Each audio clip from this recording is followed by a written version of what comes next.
بسم اللہ الرحمن الرحیم الصلاۃ والسلام علیکہ سیدی یا رسول اللہ وعلی آلہ و اصحابہ سیدی یا حبیب اللہ الصلاۃ والسلام علیکہ سیدی یا نور اللہ وعلی آلہ و اصحابہ سیدی یا رحمت للعالمین۔ بسم اللہ الرحمن الرحیم۔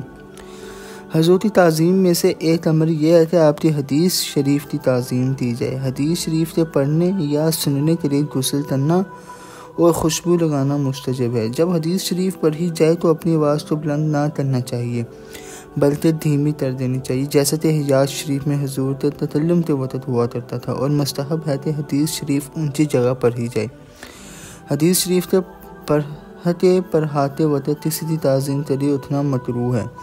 جب لوگ امام مالک کے پاس طالب علم کے لیے آتے تو خادمہ دولت خانے سے نکل کر ان سے دریافت کیا کرتی کہ حدیث شریف کے لیے آئے ہو یا مسائل فقہیہ کے لیے۔ اگر وہ کہتے تھے مسائل کے لیے آئے ہیں تو امام موصوف فوراً نکل آتے، اور اگر وہ کہتے تھے ہم حدیث کے لیے آئے ہیں تو حضرت امام غسل کرتے، خوشبو لگاتے، پھر تبدیل لباس کرتے نکلتے۔ آپ کے لیے ایک تخت بچھایا جاتا جس پر بیٹھ کر آپ روایت حدیث کرتے۔ اثناء روایت میں مجلس میں اونٹ دلایا جاتا۔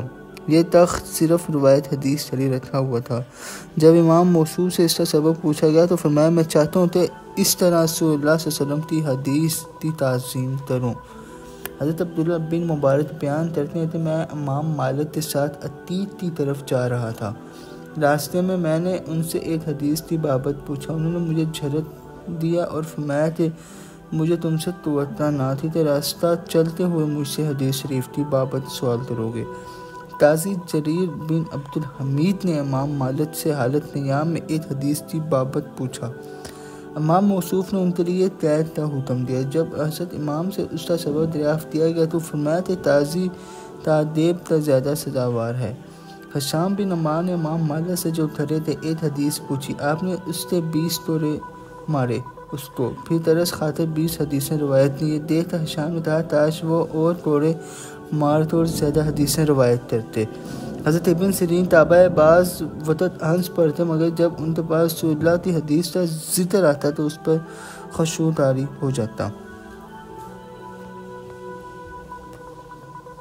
حضرت ابن سیرین تابع بعض وقت ہنس پڑتے، مگر جب ان کے پاس رسول اللہ کی حدیث کا ذکر آتا تو ان پر خشوع طاری ہو جاتا۔ حضرت قتادہ کی نسبت مروی ہے کہ جب وہ حدیث سنتے تو ان کو دریا و اضطراب لاحق ہو جاتا۔ حافظ عبد الرحمن بن مہدی جب حدیث پڑھتے تو حاضرین مجلس کو چپ رہنے کا حکم دیتے اور فرماتے حدیث شریف کی قرأت کے وقت سکوت واجب ہے، جیسا کہ حجاز شریف میں حضور کے قول مبارک کے سننے کے وقت واجب تھا۔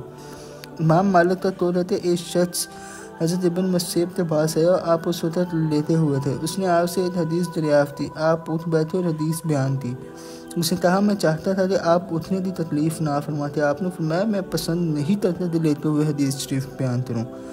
حضرت عبداللہ بن مبارک بیان کرتے ہیں کہ میں امام مالک کی خدمت میں حاضر تھا، آپ ہم سے حدیثیں بیان کر رہے تھے۔ اثناء قرأت میں آپ کو ایک بچھو نے 16 مرتبہ ڈنک مارا، آپ کا رنگ زرد ہو رہا تھا، مگر آپ نے رسول اللہ کی حدیثوں کو قطع نہ کیا۔ جب آپ روایت حدیث سے فارغ ہوئے اور سامعین چلے گئے تو میں نے عرض کیا کہ میں نے آج آپ سے ایک عجیب بات دیکھی ہے۔ فرمایا ہاں، میں نے رسول اللہ کی حدیث کی عظمت و احترام کے لیے صبر کیا۔ میری دل سے دعا اللہ اپنے پیارے رسول پیارے حبیب حضور سرکار رحمت للعالمین و خاتم النبیین، اللہ اپنے پیارے رسول کے ساتھ ہم پر اپنا فضل اور اپنا کرم فرمائے۔ تاجدار ختم نبوت زندہ باد، پاکستان پائندہ باد۔ اللہ حافظ۔